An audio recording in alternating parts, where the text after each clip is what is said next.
गांव के कोने में एक छोटा सा घर था जहां साक्षी अपने पति नंदन और दो बच्चों नैतिक और सिया के साथ रहती थी।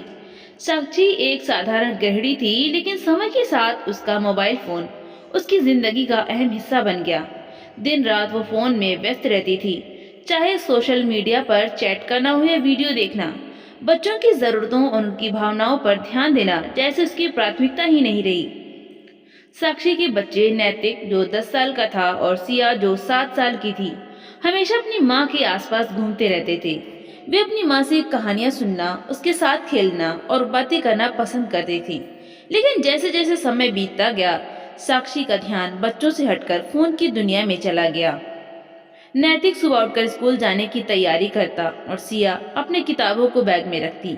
उन्हें उम्मीद होती कि माँ उन्हें तैयार होने में मदद करेगी, लेकिन साक्षी अक्सर अपने फोन में व्यस्त रहती। माँ, मेरी स्कूल यूनिफॉर्म कहाँ है? नैतिक ने एक दिन पूछा। खुद ढूंढ लो बेटा, मैं थोड़ा बिजी हूँ। साक्षी ने बिना सिर उठाए जवाब दिया। धीरे धीरे बच्चों ने महसूस किया कि उनकी माँ उनकी बातों पर ध्यान नहीं देती। नैतिक ने घर में खेलना बंद कर दिया और बाहर दोस्तों के साथ समय बिताने लगा। सिया भी चुपचाप अपने खिलौनों से खेलने लगी। उन्हें अपनी माँ की कमी खलने लगी, लेकिन उनके पास कोई और चारा नहीं था।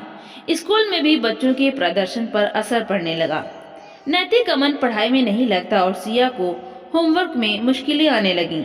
जब टीचर ने उनकी माँ से बात करने के लिए कहा, तो साक्षी ने फोन पर बात करते हुए ही जवाब दिया, हाँ, मैं ध्यान दूंगी, लेकिन उस बात पर कोई अमल नहीं किया।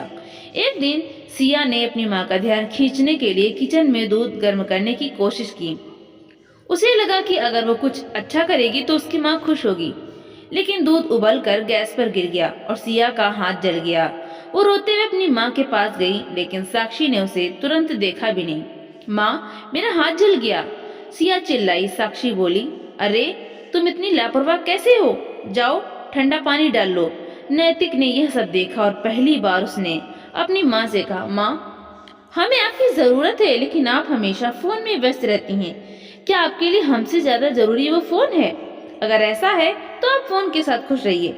वो सिया को चुप कराया और डॉक्टर के पास ले गया। नैतिक की बात सुनकर साक्षी को एहसास हुआ कि उसने बच्चों की कितनी उपेक्षा की है। नैतिक और सिया डॉक्टर के पास से आते टाइम एक पार्क में बैठ के अपनी माँ के बारे में सोचने लगे। इधर साक्षी को एहसास हुआ बच्चे पहली बार उससे दूर अकेले गए थे। उसने तुरंत बाहर निकलकर उन्हें ढूंढने लगी। पार्क में बच्चों को देख के खुश हो गई और दौड़कर सिया को गोद में लिया। उसने उसका जला हुआ हाथ देखा और अपने दोनों बच्चों को प्यार करने लगी, बल्कि माफी भी मांगी। उस दिन साक्षी ने अपने फोन को एक कोने में रख दिया और बच्चों के साथ समय बिताने का वादा किया। उसने नैतिक के साथ पढ़ाई में मदद की और सिया के साथ खेली। बच्चों के चेहरों पर मुस्कान लौट आई। साक्षी ने समझा कि एक माँ की भूमिका सिर्फ बच्चों को खाना खिलाने या घर का काम करने तक सीमित नहीं होती, बल्कि उन्हें समय और प्यार देना भी उतना ही जरूरी है। उसने अपने फोन के उपयोग को सीमित किया और अपनी प्राथमिकताओं को सही तरीके से संभालना सीखा। इस कहानी से यह सबक मिलता है कि माता पिता की थोड़ी सी लापरवाही बच्चों की जिंदगी पर गहरा असर डाल सकती है। बच्चों को माता पिता का ध्यान, समय और स्नेह चाहिए होता है। अगर यह नहीं मिलता तो उनके व्यक्तित्व और भविष्य पर इसका नकारात्मक प्रभाव पड़ सकता है।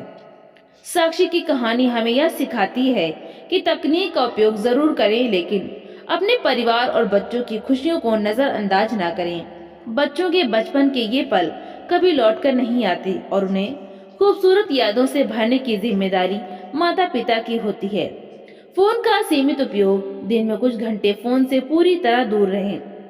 बच्चों के साथ बिताने के लिए नो फोन टाइम तय करें। परिवार के साथ समय बिताएं, बच्चों के साथ खेलें, उनकी पढ़ाई में मदद करें और उनकी बातें सुनें। इससे बच्चों को आपके साथ जुड़ाव महसूस होगा।